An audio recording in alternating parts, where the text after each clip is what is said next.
I took care of paralyzed Alara for 2 years.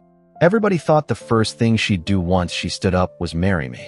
On the night her surgery was successful, I asked her, "Do you still want to marry me?" She hesitated and didn't give me that simple answer I was hoping for. I chuckled, "I get it." I took off the ring and left that place I'd called home for 2 years without a second thought. "Do you still want to marry me?" When Alara heard those words, she froze a bit. She looked at her legs for a long time without saying anything. The noise from outside drifted in through the door that wasn't fully shut. The doctor had said Alara's surgery was successful and she'd be back to normal in less than 2 weeks. I didn't think my sister could recover 2 years ago. She had almost given up on herself. Thanks to my brother-in-law's unwavering support, they're definitely getting married. Better start getting the wedding gift ready. Alara heard these cheers and didn't say a word. An awkward tension filled the air. Finally, I stood up and began massaging her knees and calves, like always, trying to ease the tension. I asked, "Does this pressure work for you?" That at least broke the awkward atmosphere. Her tense body relaxed gradually. Like every day for the past 2 years, I softly asked, "Does it hurt anywhere?" She shook her head and sincerely answered, "No, you do it better than the caregivers." I looked at my hands massaging her legs and was lost in thought. At first, I didn't know how to massage. She couldn't stand caregivers touching her. Whenever one showed up, she lost her temper and chased them away. But massage was necessary for her legs, so I learned from a massage therapist for 3 months. I practiced on myself before I carefully started on her legs. The first time, I only dared to massage when she was asleep. She was a light sleeper and she caught me. She snapped, "Get out." I didn't leave. I just followed the therapist's guidance. She hurled a pillow at me, then everything else she could reach. She finally threw a framed photo of her holding a trophy in college, looking so full of life. When warm blood trickled down my forehead, she tried to get to me, struggling, but her legs just couldn't move. She suddenly broke down in tears. "Just go. Leave me. It's useless. I can't feel anything. Massaging won't help." She was giving up on herself. Every day, rain or shine, I went to her place to massage her until her mom found her taking sleeping pills and rushed her to the hospital. Her mom didn't know what to do. I knelt before her and said, "Look at me." She did. And I said, "Everything will be fine. Trust me." How I had the confidence, I don't know. From then on, I moved into her place. Alara's mom thanked me endlessly, crying the whole time. She hesitated to ask what was on her mind, so I said, "As long as Alara doesn't push me away, I'll stay." But truthfully, even when she did, I stayed put. Once after another ineffective massage, she shouted, "Get out, all of you." She was already in a wheelchair, making a mess of her room. But at least she stopped throwing things directly at me. After her outburst, I went and whispered, "Alara, trust me." I said that every day for 2 years. Gradually, she regained sensation in her legs and could do some simple motions. Finally, her surgery took place yesterday, and the doctor was amazed, saying it was a huge success. She might actually stand up again. Alara's mom handed me a bank card. I was blurry-eyed staring at it. I didn't do it for a bank card. Her friends all called me brother-in-law, but I knew better. I wasn't her brother-in-law at all. We hadn't even confessed love or defined a relationship. Luckily for me, I had Alara's words. "Lucas, the moment my legs are better, let's get married." That was during her first treatment when the doctor hinted there wasn't much hope. I was wheeling her home. Once inside, she freaked out. This fall from grace for someone once revered was more than anyone could take. I held her tightly as she bit into my shoulder. It was deep and savage. Her bite mark is still there. When she noticed the blood, she panicked and apologized over and over. After saying sorry, I did my usual massage routine on her calves. That's when she told me that. "Oh, and Lucas, do you have a crush on me?" I didn't deny it and said yes. She looked at me for a long time before saying she'd marry me. But my actions weren't for some trade-off. I just wanted her to feel the same way as I did. I prayed she'd fall for me someday too. Like always, I got up, rubbed some medicinal oil into my palms, warming it before touching her legs. I knew she was watching me. After a while, she spoke overhead. "Lucas, you don't have to do these things anymore." My hands paused, but I finished the massage. I couldn't give up and asked again, "Alara, do you want to marry me?" She hesitated and stayed silent. I could only laugh at my own foolishness. The ring on my finger was something she personally put on me. How could I not be a hopeless dreamer when I've had a crush on her for so long? I washed the oil off my hands and felt the ring on my finger hurt my heart. From outside, I heard her say, "Lucas, you're like a brother to me." Tears fell into the water, and I quickly wiped them away. Don't say that. It's too cruel for me. When I stepped out of the bathroom, the living room was still buzzing. I bowed my head, meeting Alara's gaze, and struggled to take off the ring. It didn't fit, a size too small. Don't know if she was careless or it wasn't meant for me to begin with. I forced it on and it hurt my finger. Before, I could convince myself that all rings were like that, but now taking it off was a relief. I wished I'd done it earlier. Alara's eyes darted away. I handed the ring to her. "Here, it's yours." I could see the mark on my finger so clearly, so I added, "It's gotten a bit smaller." She opened her mouth as if to say something, but I just waved her off and pushed her out the door. As soon as we stepped out, friends in the living room crowded around us. "Are you two newlyweds whispering about that? We can't hear." "Don't worry, we're not going to tease you today. We'll save that for the wedding. We'll hang out a bit more and then head out." Alara's friends, just like her, were polite and considerate. Considering she just had surgery, everyone brought juice and light snacks. Someone asked her, "Alara, once you're all better, let's hit the slopes at Mount Titleys again." Alara agreed, out of habit, not letting skiing get to her anymore. Her friend turned to me and said, "Come on, new brother-in-law, you should come, too. Alara can book your ticket. You'll love it." Alara looked up at me, throwing the ball in my court. I'd already been turned down twice, so I couldn't just keep losing face. "You guys go ahead," I said. But Alara suddenly spoke up. "It's no big deal if you come. I basically think of you as a brother anyway." With that, everyone went silent. Her friend playfully tapped Alara's head and joked, "Alara, what kind of joke is that?" More friends jumped in with laughter to smooth over the moment, saying, "Her legs just healed, so her head's a little off. Don't take her seriously, brother-in-law." The mood was passed over in playful banter, but Alara kept quiet from start to finish. I thought back to when a friend noticed the ring on my finger and asked, "Lucas, are you sure they're from a different world than us? If she gets better, would she really marry you?" Back then I couldn't answer, and even now I still can't. Now I know Alara's given me an answer. No. The party was harmonious. Soft music played while everyone chatted about old times. I looked down and searched Titleys online. Not so famous, but a well-known local ski resort. I couldn't understand a word they were saying, but it hit me why my friend had pointed out we're from different worlds. I got up and immediately felt Alara's gaze on me. Back in what I called my bedroom, though everything was picked out by Alara's mom, I dialed up the woman who thanked me with tears 2 years ago. Rubbing my fingers, I asked Annie about that bank card. Before I could finish, she eagerly replied, "It's got 6 zeros. Take it. Thank you for taking care of Alara these past 2 years." I mumbled a heavy aha. No need to pack. I tossed my few pieces of clothing into the trash and left with that card.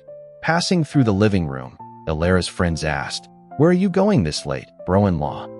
I didn't want to put Alara in a spot, so I grinned. "I'm hungry." Stepping out for a bite. They insisted on ordering takeout, but I refused. Takeout for you guys would cost $100. Not worth it. Alara's eyes fixed on me as if realizing something. I waved to everyone. "See ya." At 1 a.m., with a bank card in hand, I left the place I'd stayed in for 2 years. Guess it wasn't a total loss. Found myself a place. No need to constantly watch over Alara or fear her mental breakdowns. My body relaxed all at once, and I couldn't get used to it. I couldn't sleep, so I just stood on the balcony with a cup of water, gazing at the sparse stars. In the silence, I finally heard my own voice. I thought I'd be sad or hurt, but no. I just traced the red mark left by the ring on my finger, wondering when it might fade. That night was just a bit chilly, and the stars seemed a bit bright. Alara called the next morning at dawn, but when I picked up, there was only silence on her end. Eventually I asked, "What is it?" Then she hesitantly said, "Lucas, I was thinking of having some custard buns in the morning." After she became paralyzed, she refused to eat. I tried all sorts of foods, but she wouldn't open her mouth. In the end, my tears hit the floor as I begged, "Please, just one bite. You need to eat." Maybe she got fed up with my crying, but she finally took a bite of the custard bun, frowning all the while. She didn't like the ones from outside, so I learned to make them. But I remember every bit of her silence yesterday. Calmly, I told her, Alara, I've left. She was silent for a while, too, and I couldn't think of anything to say either, so I just hung up. An astonishing amount of money was left in the bank card. I counted the zeros over and over, stunned each time. Once I safely stored the card, it dawned on me what my friend meant. You're from different worlds. It's true. My parents were just regular folks. They knew I was taking care of a paralyzed girlfriend and even came to see me. Back then, Alara's mom welcomed them grandly, leaving them at a loss for words. They told me it seemed tough after we went home, but didn't stop me. Go ahead, give it a shot. Worst case, come back home. They'd. It's only 2 years later I see what Alara's mom tried to convey. Those lavish dishes surprised even Alara, let alone my two ordinary parents from a small town. Alara's mom's warmth was really to make it clear to my parents. We're from different worlds. Using that card, I got myself a new place. Not even 1 o'clock short. Busy with renovations and other stuff. I bumped into Alara just 2 weeks later at the local coffee shop. She was being pushed by her friends who egged her on. Alara, if you don't win Lucas back, we've lost respect for you. Apologize to your bro-in-law. There's no one else. Alara hadn't been out for 2 years. Her skin was pale. The sunlight made her face look almost transparent. Hearing her friend's playful insistence, she forced a smile. If Lucas shows up right here now, maybe. Ironically, I was at the table behind them. Hearing her words, I instinctively moved to the side, but the next second, one of my friends came out of the coffee shop, calling my name excitedly. Lucas, they have your favorite cake today. Alara's table went quiet. I watched them realize it was me as my friend brought the cake over. Noticing my suddenly changed expression, "What's wrong?" she asked in confusion. She got nervous instinctively because of the expression on my face. Then I realized it was them making a fuss and questioned why I should let them affect my mood.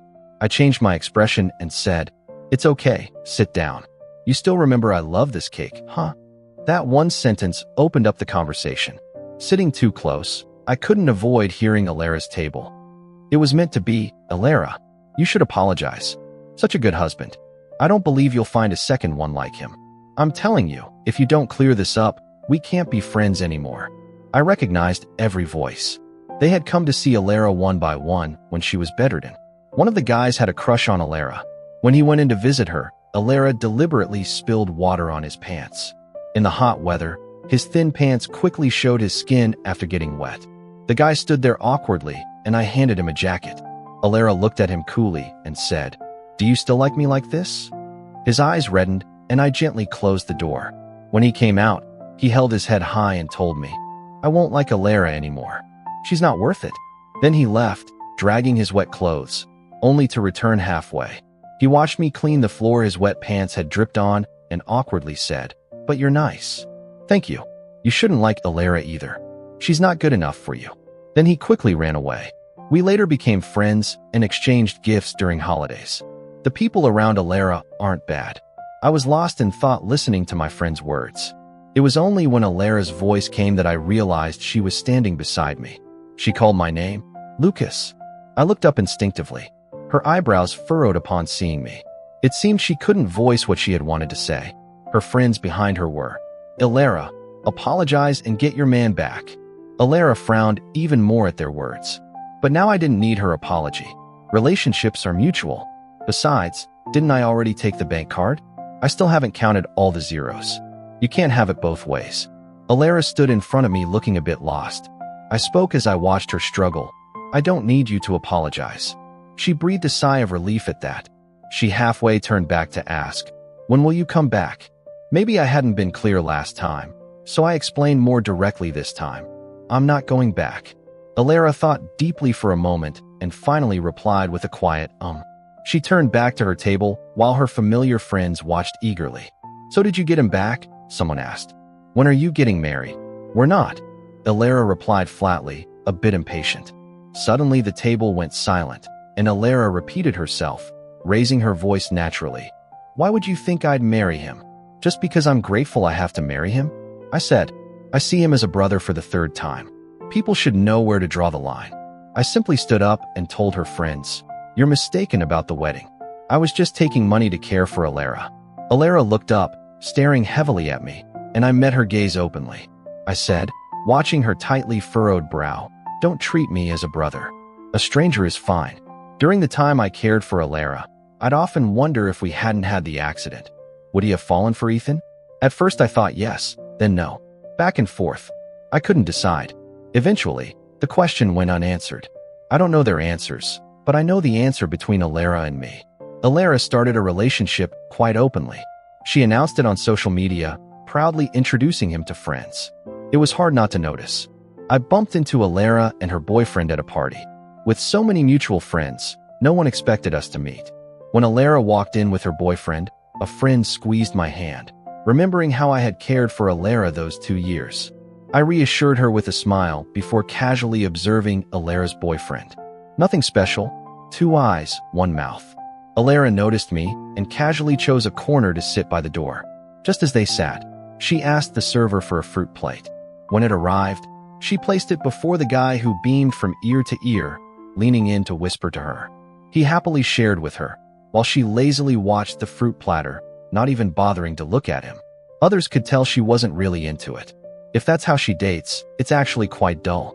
I wasn't bothered by it, but my friend was. She drank too much and insisted on introducing me to someone new. I patiently explained that she was drunk as I helped her out. Alara's boyfriend and I made eye contact. "I know you," he said. I paused mid-step as he continued. "Thank you for taking care of Alara." I nodded and prepared to escort my friend out, not noticing the sudden shift in the atmosphere. He rushed to stand before me. But if I had been with Alara, then I could have done it too. The tantrums and thrown cups and sleepless nights, he said, he could do it too. I chuckled lightly. Everyone can talk big, but that's a hollow if. But you never know, he said. If Alara's leg got bad again, he could try taking care of her. Alara already looked upset. A friend stepped in to ease things. I joked to lighten the mood. If that happens, maybe just hire a nurse. That remark still irked Alara. She slammed a glass onto the table, and I glanced over. She impatiently said, "Why bring up the past? It's boring. But if it's in the past, why can't we talk about it?" She doesn't want it brought up because she considers it humiliating. The next day, when my friend sobered up and heard what happened, she couldn't stop ranting. "What does he mean, rubbing it in your face? She can show off all she wants." I counted the zeros in my bank account balance, and surprisingly, I wasn't mad. That's when I realized how powerful money can be. But my friend thought I was just putting on a brave face and brought it up again. "Alara's in a relationship. Do you want me to help you find a boyfriend? With your qualities, finding one is really easy these days. Quick relationships are the norm.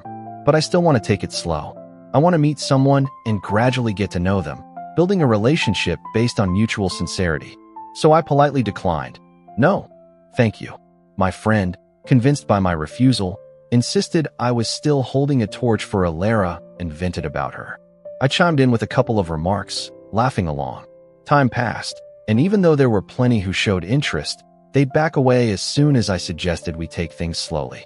Within weeks, I'd see news about them being in new relationships. My friends teased me, saying I'm good at matchmaking. I laugh, too, because I'm really not in a rush. When I was with Alara, I was all in, and now I want to focus on myself first. I want to open my heart before letting someone else in. I believe those I'll welcome in the future will be genuine. Like me, I'm still hopeful for a sincere connection. Alara broke up and less than a week later, announced a new relationship publicly. Friends finally started accepting that Alara and I weren't going to happen. I picked up scuba diving and found joy in exploring new underwater spots every day. Though I wasn't in the city for 6 months, news about Alara somehow found its way to me. She broke up again and seemed to have taken a pause. Alara's friends would jokingly hint she's single now, urging me to come back. With the new year around the corner, I had to go home. I didn't expect everyone to be waiting when I got off the plane. Alara's friends teased, "Lucas, you got a tan." They didn't distance themselves from me just because Alara and I weren't together. One friend sent a special message when I cleared things with Alara. "Lucas, even without Alara, I still want to be friends with you." But unexpectedly, Alara showed up, too. She stood there seemingly dazed. Eventually, she walked over and said, "Long time no see." 6 months ago, she seemed a bit annoyed with me, yet now it felt like talking to an old friend. I politely replied, "Long time no see." She hesitated before speaking, "My leg," but got interrupted by my ringtone. I sheepishly smiled and answered the call. As soon as I picked up, a bright young voice asked, "Where are you?" Her energy got to me, and I replied, "I'll send you my location. Don't rush. Take your time getting here." After hanging up, friends started planning dinner, but I asked, "Mind if I bring someone?" They were curious. "Who are you bringing?" And in walked a girl in a bright orange dress. Despite telling her to slow down, she ran straight to my side. She held my hand and adorably said, "I missed you so much." She moved so fast that my friends were caught off guard. I attempted to take her suitcase, but she refused. Then I introduced her to the group. "This is Alana, my girlfriend."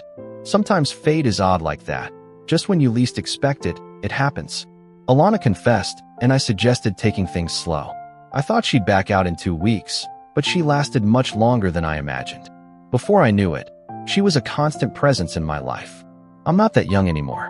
When I mention taking things slow, people assume I'm just stringing them along. But with the younger ones, they genuinely take things slow, honest and passionate. You've been keeping it under wraps. If not for your return, we might not have met her. Dinner's on you. It's not like I was hiding it, I said. I just didn't expect her to come back with me.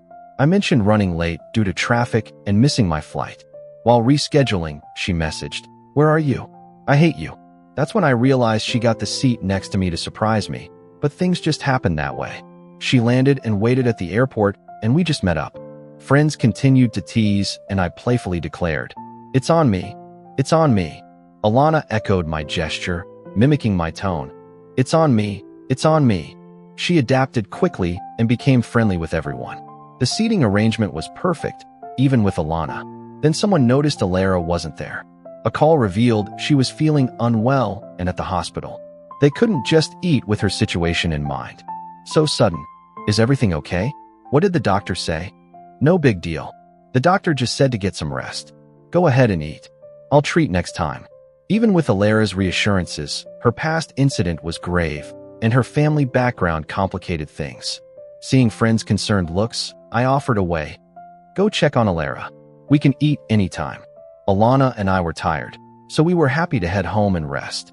Despite the unexpected change of plans, I wasn't upset. I cheered up and saw the guests off, walking home with Alana. On the way, she animatedly commented on the flowers and plants along the way. She always had something to say, whether about a dog or anything else. At home, I was surprised to see Alara standing there. Alana paused, seeing Alara step forward, first addressing her. "You must be Alara." Her friendly tone made me glance at her. Alara smiled back, but said nothing. She looked at me, Lucas, focusing her gaze on me. She repeated, "Long time no see." Alana, unfazed by being ignored, stayed quietly holding my hand. Alara seemed about to say more, but I stepped up, introducing Alana. "This is my girlfriend, Alana." Alara's faint smile faded as she responded softly. "Okay." Alara continued, "My leg's been acting up." Alana responded with concern. "If your leg's really bad, you should head to the hospital." She patiently asked, "Need me to call an ambulance for you?" After taking out her phone, she seriously added, "After all, my boyfriend isn't a doctor." Alara ignored her and called out to me again, "Lucas." Alana, not willing to be ignored, looked directly at me and asked, "Why is she ignoring me?" I had no clue why Alara was ignoring her. Alara called out to me again, "Lucas."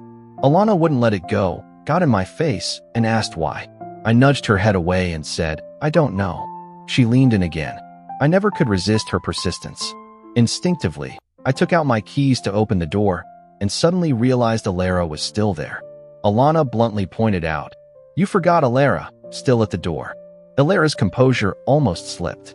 When my gaze met hers, she finally spoke. "Can we talk?" Alana shook my hand and asked, "What do you need to say to her?" Only then did it strike me that Alana was acting unusually suspicious from the start. I slowly said, "I've got nothing to say to her." I closed the door after speaking, and Alana hugged me as soon as we were inside, saying, "I'm jealous." I patted her head. "What are you jealous about?" When we started dating, I told her everything. No secrets. She knew about Alara and me. So what was she worried about? She jokingly said, "I hate that you're a blockhead." I wasn't sure how to respond, but before I could, she cheered up saying, "Being a blockhead's good."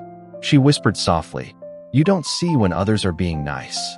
But that night Alara called. She said, Lucas, did you know your girlfriend had a 4-year-long first love? Alara was indeed hospitalized. The situation was unclear, but ex-boyfriends were lining up to take care of her in the hospital. Friends even placed bets on how long they would last. 2 days was the outcome, with most leaving within hours. My friends said she deserved it, repeatedly warning me not to feel sorry for her. I wouldn't. Of course, since taking that card, I never planned to look back. Alara's mom messaged me late one night. Lucas, can you meet Alara alone? She sent the message while Alana was right by my side. I declined. Seriously sorry. My girlfriend wouldn't be comfortable with that. She called begging. I'm begging you. I'll pay you. Just let her eat. That's all I'm asking. Why was this happening to Alara? Her voice was incoherent, desperate. From her words, I gathered Alara's hospitalization wasn't a minor issue. Her mom cried. Why is this happening to us? Please help. She can't go on without eating. Alana, being considerate, said, seeing her is no big deal. Don't worry about me. But it wasn't worth it. Meeting once would lead to countless excuses to meet again. I firmly told the sobbing woman, sorry. I don't owe you anything. I have my life, and Alara has hers. The next day, through friends, I learned Alara's legs had issues, a rare event. The doctor said she stood and her muscles atrophied, putting her back at square one. During that time, I supported her, and she still struggled. Not to mention having experienced standing again, now told she might be paralyzed. I didn't respond to the message, but Alara called soon after. I thought she wanted to ask about massage techniques or oils, but no. She said, Lucas, do you think you and your girlfriend will last? Want to bet? Bet on your girlfriend's loyalty. I didn't know how to bet on loyalty, but I knew once trust is questioned, it crumbles. I wouldn't play such childish games. However, she didn't care about my refusal. She left with just, wait and see. All women are the same. I brushed it off like a side. In the following days, with the year ending, work was nonstop. Alana wanted to explore the city with me, tried scheduling meetups multiple times. I just couldn't make time. She was visibly disappointed, but eventually understood I was truly busy and started exploring on her own. She's always been social, so I wasn't worried about her making friends. Sure enough, within 2 days, she was out happily socializing again. She began leaving early before I got up, sometimes meeting her on my way out, other times finding notes in the living room when I woke up later. As the notes increased, unease slowly crept in. What was she up to? Who was she meeting? I recalled her concern when I was away for a week, wondering what I was doing, finally understanding her feelings. I wanted to talk seriously with her, but before finding the right time, Alara sent a picture from a new number. Alana was laughing with a guy at a cafe. Instantly anxious, she mentioned meeting friends in the morning. Alara messaged, see, all women are the same. I wondered what she wanted from this. She sent more photos repeatedly. She added, guess if she'll come home tonight. I blocked her completely. Sitting at home, I hesitantly asked Alana what she was up to. Her quick reply, having dinner with friends. In the end, I didn't ask, when are you coming home? Around 10 p.m. So I waited until 10 p.m. minutes ticked by, and I sat anxiously on the couch. At 11 p.m., Alana still hadn't returned, not even a message. Alara called from another number. So aren't women just like I said? Still unsure of her intentions. Even if Alana betrayed me, what's next? If she did, we'd break up, move on to the next. It's that simple. I'd never lose courage to try again just because of hurt. The guy who once liked Alara told me she wasn't good enough for me. My first reaction was doubt. She's kind with so many great qualities. How could she not be good enough for me? Now looking back on the 2 years I cared for her, I see her bad temper and self-destruction. Even with the best medical equipment, she wouldn't try. Now she wants to drag me down with her. She really isn't good enough for me. I waited at home until 1 a.m. Alana still hadn't come back. But why was I waiting? Why believe Alara instead of asking for myself? Why let her interfere in our relationship? I put on my coat and opened the door. When I got downstairs, I bumped into Alana in our apartment complex. She was getting out of a car with a guy from the photo. Seeing me, she looked a bit flustered and said, Lucas, I'm late coming back. The guy in the car saw me too, waved, and as the car was about to leave, I stopped it. The driver shouted about the danger, and I knocked on the window. The guy showed his handsome face asking what was wrong. I asked him, "Are you Alana's first love?" He seemed nervous and explained, "You're Alana's boyfriend, right? Don't get me wrong. I'm just here for work." I interrupted, "Yes or no?" Alana, realizing I was mad, came over frantically explaining about traffic. But she said 10 p.m. and it was now 1 a.m. How could traffic last that long? Again, I asked, "Yes or no?" Turns out yes. During our relationship, Alana never mentioned him. Some might not mind, but I do. Right there, I broke up with her. The guy got out, trying to persuade me, following closely with explanation after explanation. I didn't mean to interrupt you two. We just ran into each other. Alara was nearby, too, so we had dinner together. We didn't do anything. You can check the cameras. The more he said, the less I cared until finally Alana told him to shut up. He stood there not knowing what to do. I told him to leave, and then Alana caught up with me, blocking my way home. "We need to talk." I looked up at her and said, "We don't." When we started dating, I said we had to be honest. I had told her everything, while she hid this first love and their dinner. I'm not oblivious. I only chose to act that way for her. I didn't want to chat with others or engage with outside jokes. I ignored anyone's advances, staying aloof. So let's end it. The relationship began fast and ended fast. Friends invited me to hang out with Alana, but I casually said we'd broken up. They were surprised and wanted to introduce me to someone new. I still refused. I'm holding out for someone sincere, and if I don't find that, I'd rather be alone. Alara's mom still called asking me to visit Alara. I didn't agree, just sent her recipes and prescriptions. I booked a flight back home. This time I didn't miss the flight. Sitting in my seat, Alana was beside me. She smiled and said, "Didn't miss it this time." But she didn't bother to understand why I was upset, just kept wanting to reconcile. I was wrong. "Let's make up. Forgive me." She repeated it. Back then, I'd analyze every punctuation mark, but now she won't properly explain. Plus, I repeatedly refused Alara's mom's simple request to meet. I couldn't see why it was necessary for Alana to meet her first love. "We won't get back together. It's over." After we landed, as I booked a cab and looked back, she was gone. A genuine, passionate girl with an uncertain heart. But that's okay. At least I experienced her passion. I'll eagerly welcome my next relationship.